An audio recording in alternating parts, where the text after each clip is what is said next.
السلام عليكم. انا حاليا مخطوبة صالونات، وما عنديش مشكلة مع خطيبي خالص. هو كويس وحنين، وانا فعلا اتعلقت بيه جدا. ولكن من 5 سنين بقى كنت بحب واحد، كنا مع بعض في الجامعة، زميلي في الجامعة يعني.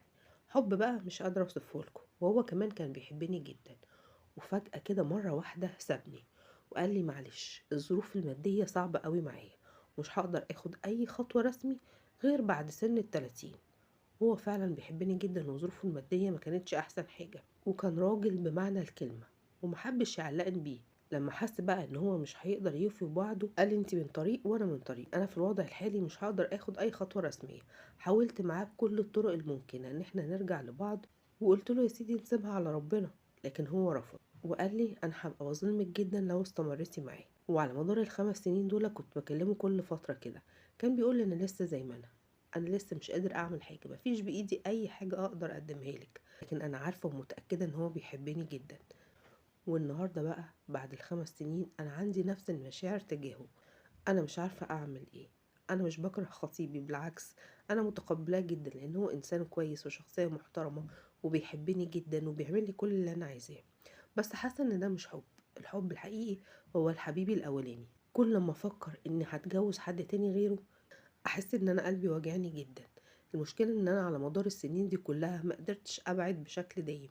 كل فتره كنت بكلمه، علشان كده لسه متعلقه بيه لحد دلوقتي. قعدت فتره كبيره ما كلموش، وقلت خلاص بقى ابتدي حياه جديده، واشوف حياتي واسيبني منه خالص، وابتدي من جديد. لكن للاسف فشلت ان انا ابتدي حياتي من جديد مع حد تاني.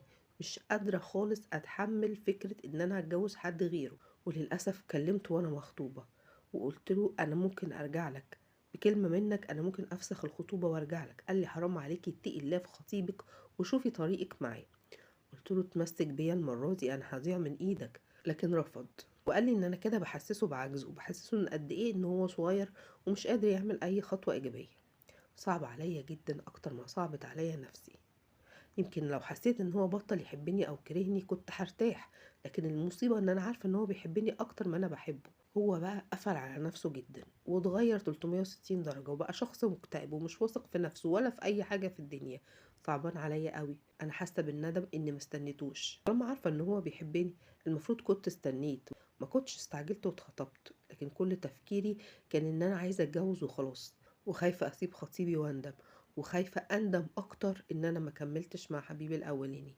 أنا عاوزاكم بقى تقولولي أعمل إيه بالظبط. يا ريت حد يريحني ويقول لي أعمل إيه. أولا لازم تاخدي قرار واضح، يا إما تكملي مع خطيبك بقلبك كله وتقفلي باب الماضي نهائي، يا إما بقى لو أنت مش قادرة سيبيه باحترام قبل الجواز، عشان لا تظلميه ولا تظلمي نفسك. الشخص التاني اختار إن هو يبعد عنك وقالك اتقي ربنا، وده دليل إن هو إنسان محترم.